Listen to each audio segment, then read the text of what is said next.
Hello friends, welcome to our channel. ఇక 10వ week అయితే నామినేషన్ స్టార్ట్ అయిపోయినాయి. ఇక హౌస్లో మాత్రం గొడవలు రచ్చరచ్చలు అయితే జరుగుతున్నాయి. ఇంకా ఎవరిని నామినేట్ చేసిరో క్లియర్గా చెప్తా. తప్పకుండా వీడియోని లైక్ చేసి చూడండి ఫ్రెండ్స్. ఉన్నదే 2 నిమిషాలు, తప్పకుండా లైక్ చేయండి. ఇంకా నామినేషన్స్ అయితే ఎలా అంటే ఎవరు నామినేట్ చేసినా 5 మినిట్స్లో నామినేట్ చేయాలంట. అంటే 5 మినిట్స్లోనే కంప్లీట్ చేసేయాలి రీజన్స్ అన్నీ చెప్పి. ఇక 5 మినిట్స్ నామినేషన్స్. ఇది ఏంటి అంటే ఒక చైర్ ఉంటుంది. ఆ చైర్లో కూర్చుంటే పైనుంచి బురద పడుతుంది అనమాట. ఎవరిని నామినేట్ చేస్తే వాళ్ళకి బురద పడుతుంది.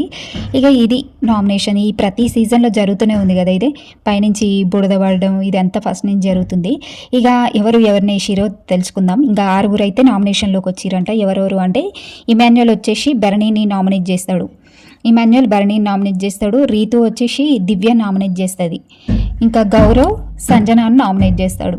కళ్యాణ్ నిఖిల్ని నామినేట్ చేస్తాడు. ఇక గౌరవ్ని అయితే 4 నామినేట్ చేసిరు. గౌరవ్ని ఎవరెవరు చేసిరు అంటే సంజన చేసింది, తనుజ చేసింది, దివ్య, డెమన్ పవన్. వీళ్ళ 4 గౌరవ్ని నామినేట్ చేసిరు. ఇక సుమన్ శెట్టి ఏమో నిఖిల్ని నామినేట్ చేసిండు. నిఖిల్ వచ్చేసి రీతుని నామినేట్ చేసిండు.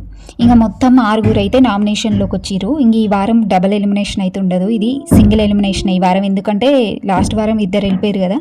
ఇంకా సింగిల్ ఎలిమినేషన్సే ఉంటాయి ఇప్పటి నుంచి. ఇంకా వీళ్ళైతే నామినేషన్లో ఉన్నారు. ఎవరెవరు అంటే ఇంకా నామినేషన్లో ఉన్నదైతే 6 ఉన్నారు. ఎవరెవరు అంటే భరణి, దివ్య, సంజన, రీతు, నిఖిల్, గౌరవ్. వీళ్ళ 6 అయితే నామినేషన్స్లో ఉన్నారు.